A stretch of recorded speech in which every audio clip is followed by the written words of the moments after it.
Assalamualaikum warahmatullahi taala wabarakatuh dan salam sejahtera semua. Terlebih dahulu, marilah kita memanjatkan setinggi-tinggi kesyukuran kepada Allah Subhanahu Wa Taala kerana dengan izin dan limpah kurnianya dapat lagi kita bersemuka hingga ke penghujung tahun 2020. Dengan rahmat yang Maha Esa jua, maka kita bakal melangkah ke tahun 2021. Tiada kekuatan dan daya melainkan dari Allah yang Maha Tinggi lagi Maha Mulia.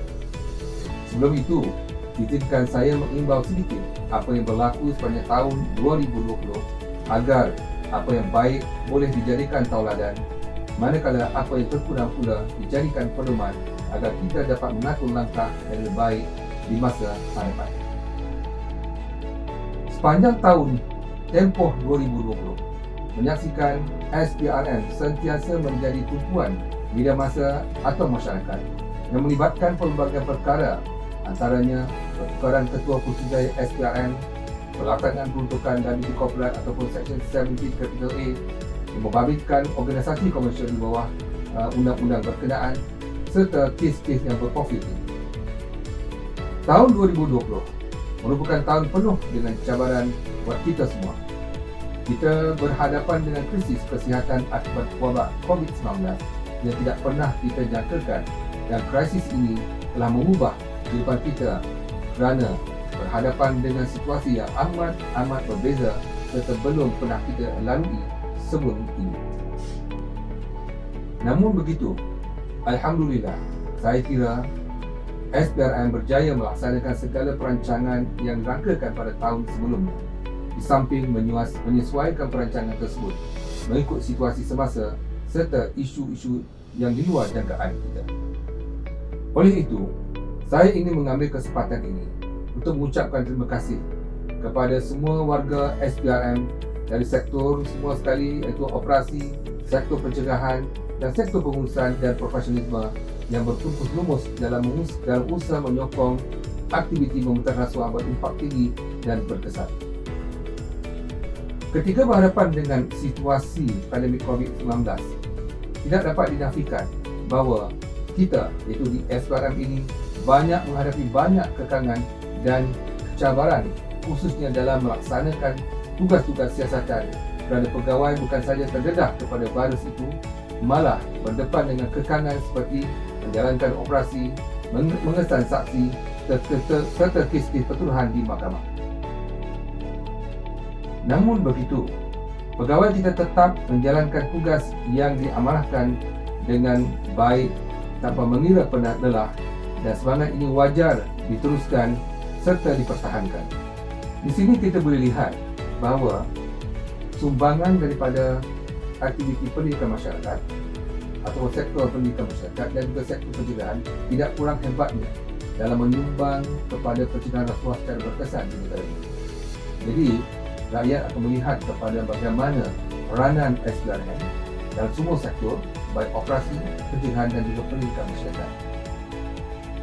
Saya juga amat menghargai dan menyanjungi usaha kita dalam pendidikan anti rasuah yang dilaksanakan dengan menggunakan pendekatan baru dalam menyebarluaskan mesej anti rasuah tanpa melibatkan aktiviti komiti yang besar.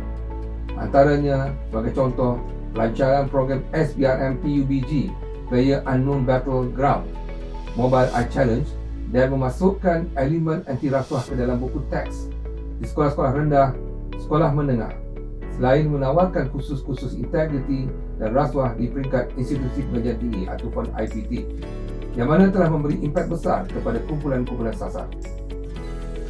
Bagi menangani isu-isu rasuah serta ketirisan dalam sektor awam dan swasta, SPRM juga bertindak sebagai penasihat dengan menempatkan pegawai-pegawai integriti kita yang bertauliah yang dinamakan CEIO di pelbagai kementerian dan agensi luar.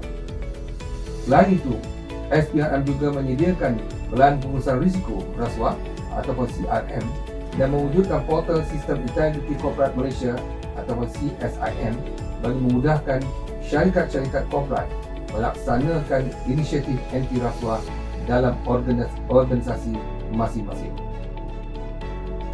Selain itu juga, saya ingin mengucapkan syabas kepada warga SPRM yang berjaya dalam usaha meningkatkan kemahiran, keupayaan dan kompetisi kaki tangan selain mencapai tahap kecemerlangan dan dari segi prestasi pengurusan kewangan dan keselamatan. Kita mencapai KPI pengurusan kewangan yang cemerlang pada tahun 2020 iaitu melebihi 99%. Prestasi ini perlu dikekalkan pada tahun 2021. Seperti mana yang kita sedia maklum, kerajaan juga telah melaksanakan Plan Anti Rasuah Nasional (NECP) bagi tahun 2019 ke 2023 yang telah menggariskan 115 inisiatif anti rasuah bagi 6 sektor berisiko, dan SPRM merupakan agensi peneraju bagi 11 inisiatif serta agensi sokongan ataupun supporting role bagi 22 inisiatif yang lain di dalam plan tersebut. Maka di sini kita boleh lihat tugas kita makin bertambah dan makin bercabar kerana selain daripada ketiga sektor yang saya sebutkan tadi iaitu operasi, pencegahan dan juga pendidikan masyarakat, dalam hal pelaksanaan NECP ini, SPRM nampaknya terpaksa membantu banyak agensi-agensi kerajaan dan juga kementerian serta sektor yang berkaitan dengan kerajaan bagi pelaksanaan NECP ini secara lebih berkesan dan juga bersistematik. Di sini juga menunjukkan bahawa kita juga terlibat dalam membentuk ataupun membantu kerajaan dalam mewujudkan tali urus yang baik dalam agensi pentadbiran kerajaan ataupun negara. Bagi tahun 2021, kita masih lagi meneruskan fokus yang sama seperti yang ditetapkan, yang mana cabaran bakal dihadapi akan lebih getir dan rumit lagi bagi tahun ini. Sehubungan itu, strategi kita dijangka akan diperkemaskan lagi. Harus diingatkan bahawa prestasi SPRM sering diukur dan dinilai oleh masyarakat dari masa ke semasa. Justru itu kita perlu peka kepada isu-isu ini supaya persepsi masyarakat kepada SPRM adalah positif. Masyarakat boleh menilai tindakan-tindakan yang telah diambil kerana sekarang ini SPRM bukan sahaja satu bentuk agensi yang hanya menjalankan tindakan penguatkuasaan, namun demikian sumbangan kita ke arah untuk mewujudkan tablik urus dan integriti di kalangan agensi kerajaan dan juga pentadbiran awam adalah amat-amat diperlukan. Sehubungan dengan itu, kita perlu mengemaskan ilmu dan pengetahuan kita dalam kesemua ketiga sektor ini, baik di peringkat operasi, pendidikan masyarakat dan juga peringkat pencegahan. Inilah cabaran yang perlu kita hadapi pada tahun 2021 nanti. Sebagai Ketua Pusatjaya SPRM, tanggungjawab saya ialah memastikan hasrat dan aspirasi organisasi tercapai sejajar dengan visi dan misi yang telah ditetapkan dalam melaksanakan amanah rakyat di negara ini. Oleh itu, saya amat memerlukan sokongan penuh daripada setiap warga SPRM atas semangat SPDCO yang menjadi tunggak kita mencapai objektif dan juga aspirasi organisasi.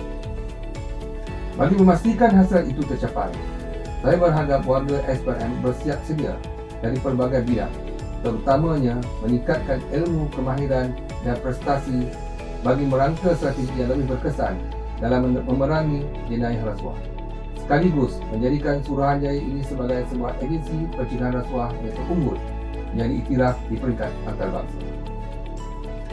Sebelum mengakhiri ucapan saya ingin mengucapkan ribuan terima kasih kepada semua warga SPRM yang memberi sokongan dan kerjasama sepanjang saya menerajui SPRM ini, kerana tanpa sokongan secara keseluruhan yang diberikan, saya tidak dapat melaksanakan tugas dengan baik dan sempurna. InsyaAllah, dengan izin Allah SWT, pada tahun 2021 ini kita akan lebih berjaya berbanding tahun-tahun sebelum ini. Di kesempatan ini juga saya dan juga isteri saya selaku pengurusi Puspanita SPRM mengucapkan selamat tahun baru 2021 kepada semua warga SPRM. Semoga kita terus cemerlang dalam kerjaya di samping mengimbangi tanggungjawab kita terhadap keluarga. Sekian, wabillahi taufiq wa hidayah. Assalamualaikum warahmatullahi wabarakatuh.